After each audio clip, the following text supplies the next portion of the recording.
Good afternoon, everyone. Could you hear our amen in there? We just said a little loud prayer as a team. In this Holy Week, President Trump and the First Lady are joining in prayer with Christians celebrating the resurrection of our Lord and Savior, Jesus Christ.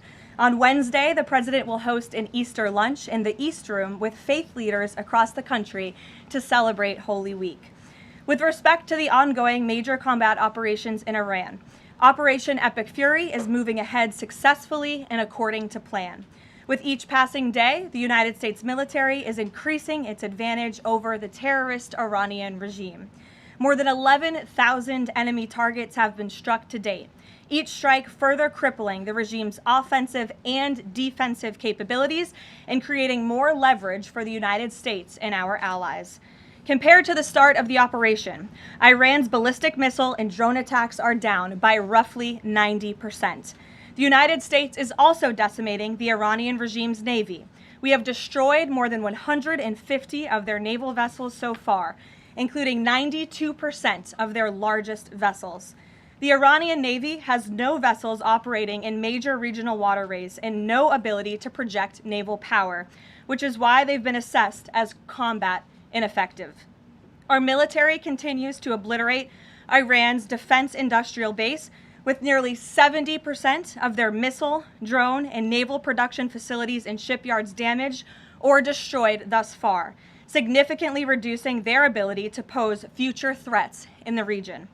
U.S. and Israeli joint forces control the skies and have asserted air dominance over Iran, completing more than 11,000 successful combat flights thus far. The trend remains clear. The United States is conducting more intense, targeted strikes with devastating combat power with each passing day to destroy the threat posed by the Iranian terrorist regime, as President Trump sought out to do a month ago. It's no surprise that we are seeing the remaining elements of the regime become increasingly eager to end the destruction and come to the negotiating table while they still can. Despite all of the public posturing you hear from the regime and false reporting, talks are continuing and going well. What is said publicly is, of course, much different than what's being communicated to us privately. As a result, President Trump issued a 10-day pause to postpone planned strikes on Iranian power plants and energy infrastructure. This remains a truly once-in-a-generation opportunity for the regime to make a good deal with the United States, permanently abandon their nuclear ambitions, and stop acting as the world's leading state sponsor of terrorism. If the Iranians reject this golden opportunity, the greatest military in the history of the world continues to stand by to provide President Trump with every option available to ensure this regime continues to pay a grave price. One way or another, Iran will no longer have the credible ability to threaten the United States or our allies, which is, of course, the overall objective and mission the president set out when he launched Operation Epic Fury.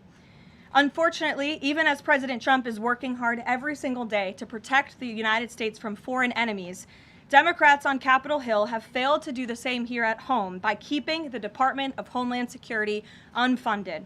Over the past 6 weeks, Democrats in Congress have pushed our air travel system to its breaking point and inflicted massive pain on Americans with their reckless political games. 500 TSA officers quit their jobs. Thousands more were calling out sick at record rates due to the lack of pay. This resulted in security wait times exceeding 3 hours at major airports across the country, creating nightmares for millions of Americans. Overall morale among TSA staff plummeted as well, all of this creating an unacceptable heightened security risk. Because of the Democrats' unwillingness to do their basic job of funding DHS, President Trump determined that these circumstances constituted an emergency, compromising American security.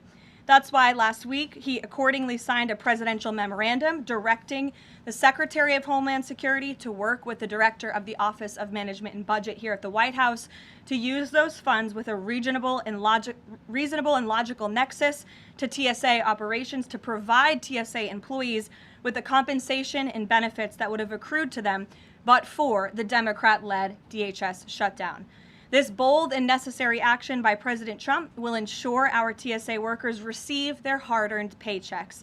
It should not have come to this point, but President Trump will always do what's right by the American people, and he found a way to do that to get TSA paid.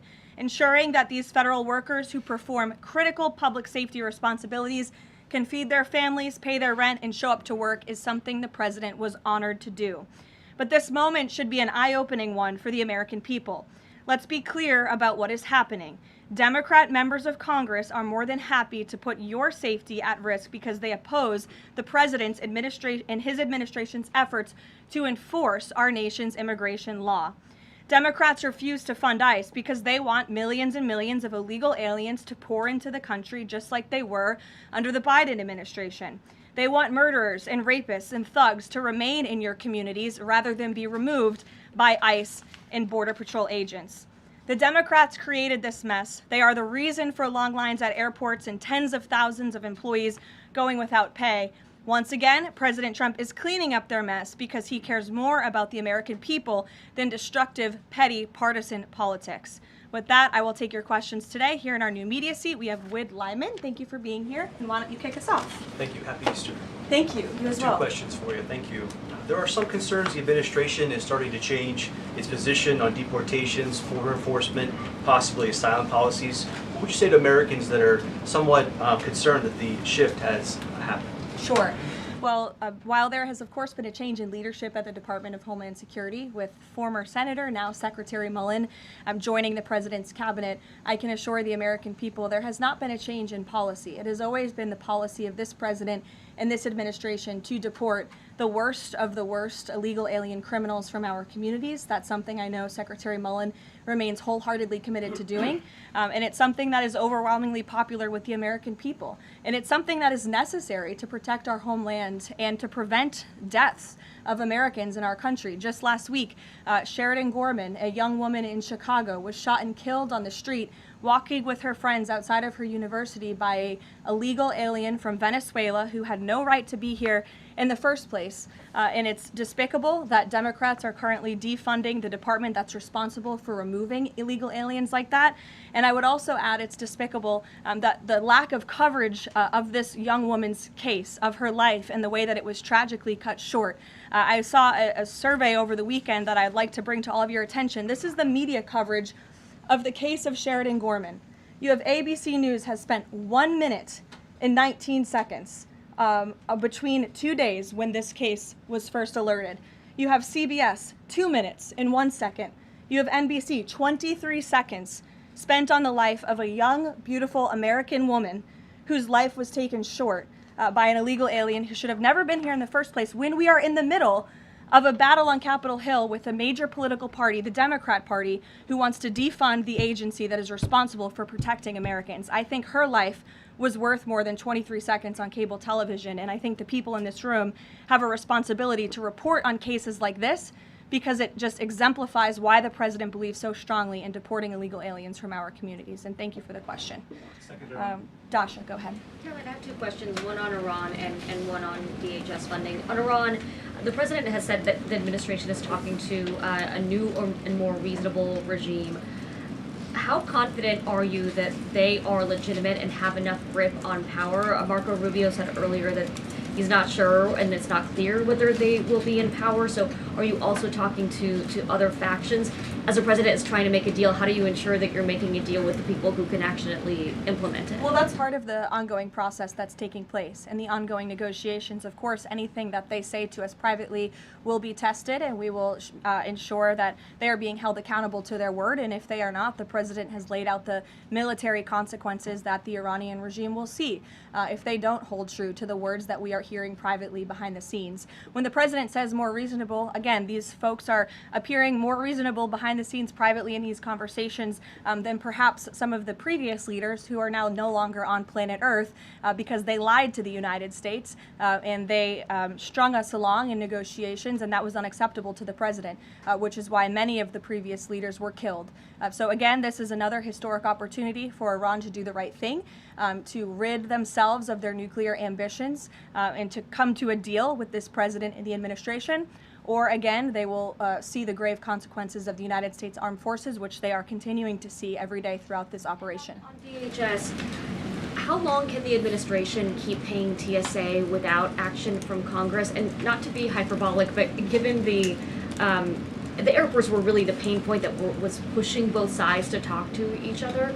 I mean, do you see a way for DHS to reopen? Is it possible that this keeps going through the midterms? Well, we certainly hope so. I mean, of course, the president just can't keep signing presidential memorandums and proclamations every time Congress fails to do its job, and every time Democrats are holding our entire country hostage, picking and choosing which programs and agencies they want to fund just because they don't like this administration's policies. That's not how it's supposed to work. They voted 7 times against funding DHS over partisan and political reasons. And so, again, the president has stepped in to do the right thing at this moment in time, but the president is also encouraging Congress to come back to Washington to permanently fix this problem and to fund and reopen the Department of Homeland Security entirely. Caroline. Stephen. Thank you, Caroline. 2 questions, one on TSA, one on Iran. On TSA, for ordinary Americans watching the briefing, how long until everything goes back to normal at airports after the president's action? And then on Iran, on the time frame, President Trump initially said about 4 weeks. Secretary of State Rubio on Friday reportedly said it might be another 2 to 4. Is 2 to 4 the current ballpark that the administration is thinking?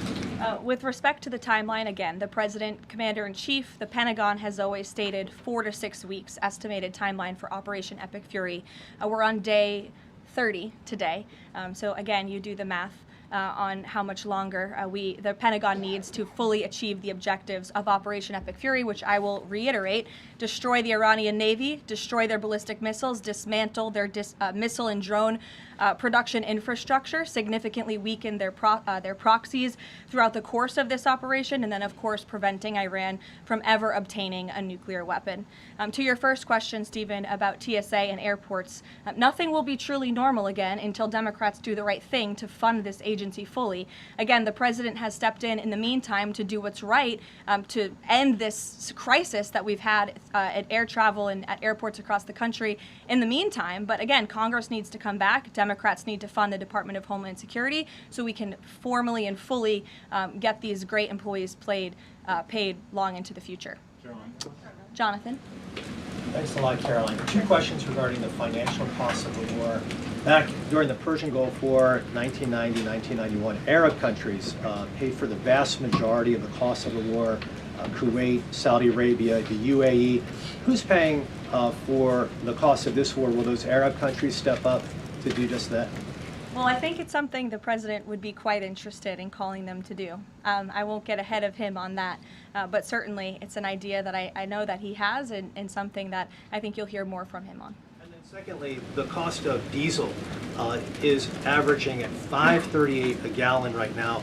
What's the message from the Trump administration to truck drivers who are dealing with those high fuel costs right now? Again, we understand, we hear you, we see you. We are fully tracking this short-term fluctuation in oil and in diesel prices. And that's why the president and the administration have continually announced robust actions to provide stability in the global energy market. As you know, political risk insurance, one of those actions, allowing countries to purchase sanctioned oil just to increase the supply. In the meantime, we've worked to release 400 billion barrels of oil and refined products as well. We issued the 60-day Jones Act waiver. All of this has, with the goal of increasing supply to create stabilization in the market in the meantime. But the overall message, as we've repeatedly stated, is, again, these are short-term actions and short-term price fluctuations for the long-term benefit of ending the threat that Iran poses to the United States of America, our troops, and our allies in the region, and ensuring that this regime can no longer control the world's free flow of energy through the Strait of Hormuz, which is something the administration continues to tackle day by day as well. Jennifer? Just 2 questions. Which Jennifer? I'll go to both of them. Go ahead. So 2 questions. One on China and one on Iran. On China, ahead of the president's trip to Beijing, will there be a working level meeting with Secretary Bessent, Jameson Greer, et cetera, and when will that be? I do expect cabinet officials to travel to China ahead of time. I don't have a readout on their schedules for you, but this is something we typically do with international travel, as you know. So I'll talk to the Treasury Department and the cabinet myself, and we'll get you that answer. But we do expect them to move ahead of time. Okay, and thank you. And on Iran, if Iran is kind of cherry picking what tankers get to go through the Strait now and contemplating big tolls on those tankers, is that consistent, or how is that consistent really with the president's message about really wanting the Strait to be fully open? Does the administration support a regime or system where Iran is effectively charging tolls on these vessels to access? That's not something we support, and I would reject that they are cherry picking. In fact, as you know, these tankers that are moving through, the 10 that were previously announced and now the new 20, the announcement of 20 additional tankers, which we expect to see over the coming days, are a result of the direct and indirect talks that are taking place between the United States and Iran. So you wouldn't have seen those tankers if not for the president's diplomacy and his team engaging on this matter, which we expect that compliance moving forward. And it's, again, something that we're working on very closely. Karoline. Sure. And behind the tape in the back right there, you put up your hand very excitingly. Go ahead. Hannah from News Nation. Thank you. Thanks for taking my question. I have two for you real quick. There are reports that Republicans are weighing cuts to health care in order to make way for that $200 billion for the Pentagon and Operation Epic Fury. Is that a trade-off that President Trump supports? I've seen these reports. I haven't spoken to the president about it, nor have I heard this being discussed in any high-level meetings here at the White House. I don't want to weigh in definitively because I just haven't heard that being discussed here in the West Wing. And then secondly, I know President Trump says we're ahead of schedule in achieving his military objectives in Iran. He laid out that 4 to 6 week timetable for this conflict, and we're now within week 5. So how do you square kind of those two? Well, 4 to 6 weeks estimated timeline. Again, you just said we're on day 30 of the operation. I just provided you with some of the updates from the Pentagon directly in achieving the objectives, and the military has been enormously successful. I think we should all be very proud of our armed forces for what they have done over the past 30 days. The mission will continue until the objectives are achieved, and that 4 to 6 week timeline does remain right now. I don't have any updates for you on that. Yeah, like others, one on TSA, one on Iran. On Iran, I know it's tough to engage in hypotheticals, but I feel like this is one that you could engage in. If the president does seek... Probably not, but let's Well, see. if the president does seek, or the United States seeks a ground war, does he intend to get congressional authorization of that march? Look, the president has been asked about boots on the ground or alleged ground operations various times. He's obviously declined to rule them out. It's the Pentagon's job to provide maximum optionality to the president. It does not mean he's made a decision, nor would he ever notify the media of such decision as not to tip off our enemy. With respect to abiding by Congress and the rule of law, that's something the administration will, of course, always do. And it's something that we have great respect for Congress. The president does with military operations. In fact, prior to the launch of Operation Epic Fury, as you know, the administration gave a courtesy notice to Congress in the Gang of Eight, and top-level administration officials and cabinet secretaries have gone to Congress multiple times over the past 30 days to provide those courtesy briefings to Congress when requested. TSA quickly, I've been asked by multiple Trump supporters that have said, given the fact that the president on that Friday gave that memorandum informing DHS to pay TSA workers, I know there's a lot of negotiations involved in a shutdown of this size. Why did the president not sooner issue that payment to TSA workers? Well, it's because of the Democrats voting 7 times against reopening the Department of Homeland Security that we came to a place of an existential crisis. I mean, you saw the lines at various major airports across the country, American travelers really paying the price for Democrats' partisan games. And so the president worked with his legal team here at the White House and the Office of Management and Budget to find a solution to take care of the emergency that we were seeing in air travel across the country. And it's because of the president that TSA agents are being paid. But again, he's calling on Congress to do the right thing, to come back to Washington and to fund and reopen the Department of Homeland Security fully. Sure. Hi, Lindsay Ellis from the Wall Street Journal. I'm trying to square the 4 objectives laid out by the administration with the goal of reopening fully the Strait of Hormuz.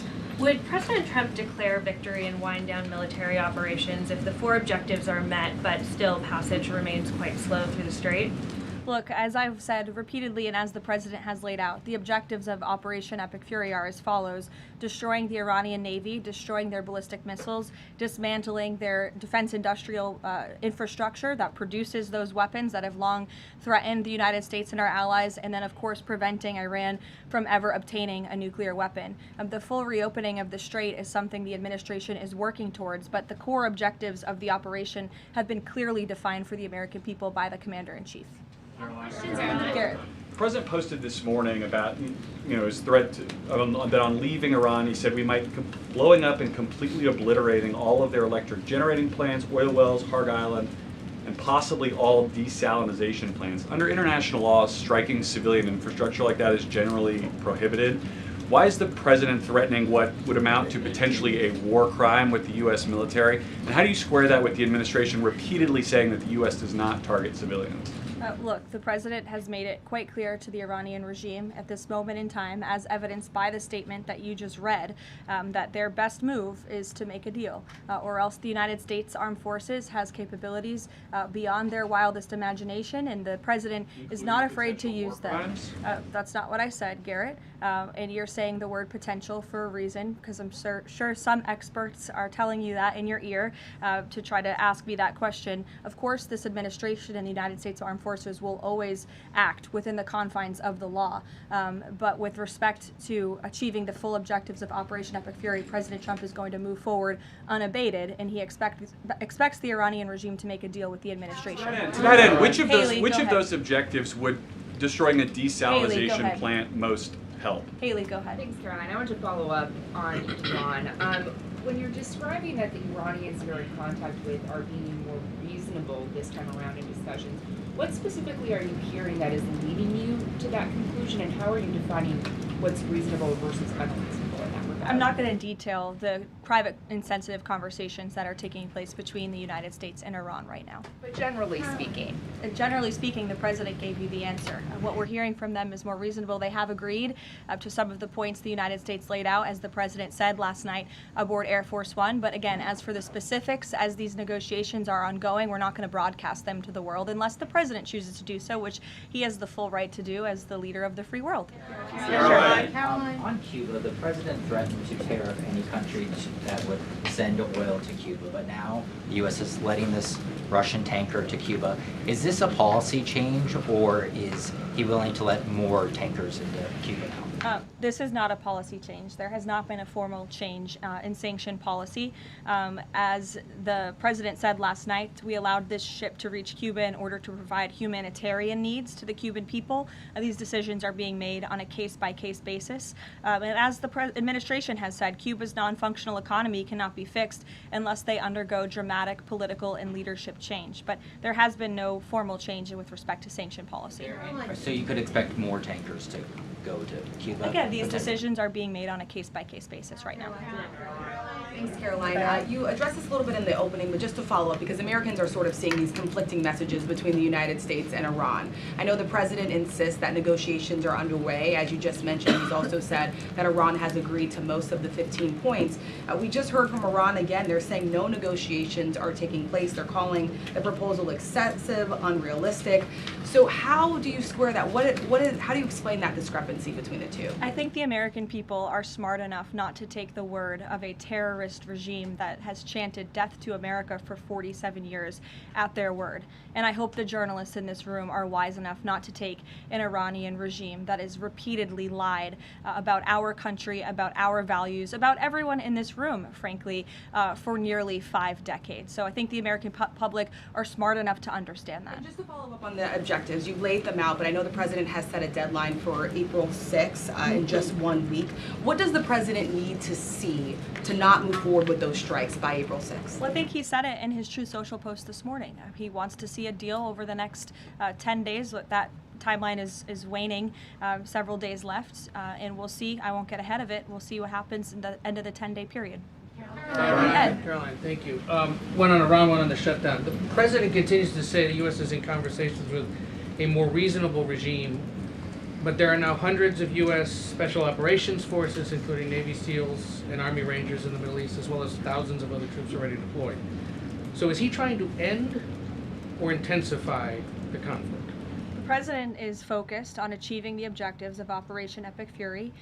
With respect to forces that are on the ground in the Middle East, it's the job of the Pentagon to create maximum optionality for the commander-in-chief. It does not mean the president has made any additional decisions. Again, he remains focused on ensuring that the Pentagon continues to achieve the objectives of the operation that was launched 30 days ago, and we're well on our way to doing that. So if an American sitting at home hearing him say, I want to talk, but I keep seeing them send troops to that region, what are they to make of what's going on? There's two tracks here. The president has always said that diplomacy is his #1 option and priority. Again, he tried earnestly, in good faith, to engage in diplomacy with the Iranian regime prior to this operation being launched in the first place.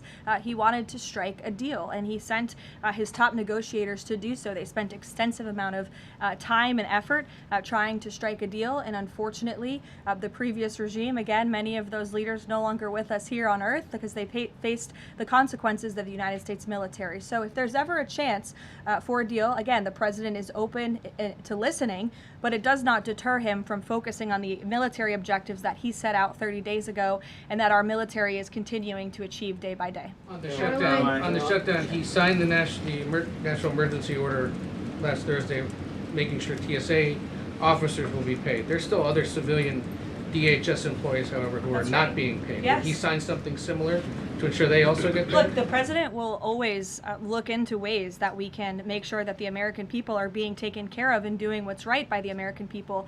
But again, it's ridiculous that the president even has to go to the length of working with the legal team and the Office of Management and Budget to identify these funds. It is the job of Congress to fund these agencies. And Democrats in Congress have voted 7 times against funding the Department of Homeland Security. Congress should come back and they should get it done. The president, again, made the decision to prevent this existential crisis we were seeing at our nation's airports across the country that was only going to get worse, and that's why he wants Congress to do his job. Thank you, Caroline. Since you mentioned, I'll go to you as well. Okay, you're welcome. Since you mentioned Easter and prayers, I wanted to ask you about something the Pope said yesterday. So Pope Leo said yesterday, and I quote him, "God does not listen to the prayer of those who wage war." Can you comment on that? I think our nation was a nation founded 250 years ago almost on Judeo-Christian values, and we've seen presidents, we've seen the leaders of the Department of War, and we've seen our troops go to prayer during the most turbulent times in our nation's history. And I don't think there's anything wrong with our military leaders or with the president calling on the American people to pray for our service members and those who are serving our country overseas. In fact, I think it's a very noble thing to do. And if you talk to many service members, they will tell you they appreciate the prayers and support from the Commander-in-Chief and from his cabinet. Caroline, thank you. President Trump told the New York Post that a response is coming shortly to Tehran attacking Israel's largest oil refinery. Is there a timeline on that? Is that tied to the success or not of the negotiations? I don't have any updates for you on the president's comments. Does it consider the IRGC in control of Iran? Well, look, as Secretary Rubio said today, the leadership is very fragmented. We have really neutered their intercommunication systems, and that's part of this process of diplomacy to continue figuring out exactly who's in charge. I know they appointed a new Ayatollah, haven't seen or heard much from him, and so that's part of this diplomatic process that's underway right now. I'll take a few more. Solon. Thank you. You listed the described humanitarian reasons for allowing that oil tanker to reach Cuba. Just to clarify, why was the administration okay with Russia sending that oil to Cuba and not other nations? Look, again, this was a decision. It'll continue to be made on a case-by-case basis for humanitarian reasons or otherwise, but there's been no firm change in our sanctions policy. President Sheinbaum of Mexico also said that Mexico is exploring different ways to restart some of those shipments to Cuba. Is the administration okay with that at this time? Again, there's been no change in our sanction policy. We still reserve the right to seize vessels if it's legally applicable that are headed towards Cuba and that violate the United States sanction policy. But of course, the president and the administration also reserve the right to waive those seizures on a case-by-case basis. And to clarify, just any more Russian oil tankers going to be allowed to reach Cuba at this time? Again, I know you say case-by-case, but for the case of Russia, is it pretty much green light right now? No, that's not what I said. It's a case-by-case basis. Sure, Jeff, go ahead. Switching topics, the president has always attended CPAC. He did not this year. Why did he not attend, and does he believe CPAC is becoming less relevant? No, I don't think he believes that at all. In fact, he loves CPAC and has a very good relationship with the great people who run it, Mercedes and Matt Schlapp. It was just simply for scheduling purposes this year, with it being in Texas. It was best for the president's schedule and what he has on his plate right now not to go. Carolina. Michael. Thank you, Caroline. If and when Michael. a deal is finalized with Iran, how does the U.S. provide protection to who it's negotiating with to ensure that they can carry out the president's peace plan? Again, that's something I'm sure our national security team is discussing. I don't have anything for you on that today. The ballroom. Can you tell us more about this massive military complex underneath the president's new ballroom? I cannot tell you more about that, actually, as a matter of fact. However, the military is making some upgrades to their facilities here at the White House, and I'm not privy to provide any more details on that at this time. Caroline, go ahead. Reagan. Thanks, Caroline. Question on the Middle East and then a question on Antifa. Netanyahu said Sunday that Cardinal Pizzaballa will be able to hold services for Palm Sunday in the Church of Holy Sepulchre after he was initially blocked by Israeli police. Did anyone from the administration or the president call over to Israeli officials to assist the cardinal in this? Yes, I did speak with Secretary Rubio this morning, and we did express our concerns with Israel with respect to these holy sites being shut down. We want worshipers to be able to access these holy sites. Of course, safety is a top priority, but we understand Israel is working on those security measures to reopen the sites throughout Holy Week, and that's something that we're appreciative of. Antifa. In Texas, 9 people have been convicted by a federal jury on domestic terrorist charges connected to Antifa. The White House has previously indicated that you guys are investigating Antifa, who's funding them, who's leading them.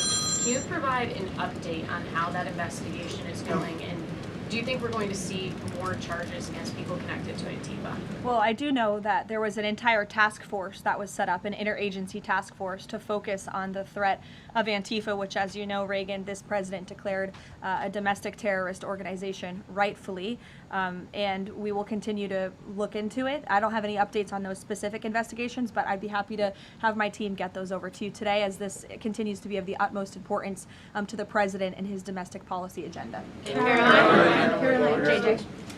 On one question on landmines, there's been some reporting that American-made landmines have been spotted on the ground in Iran.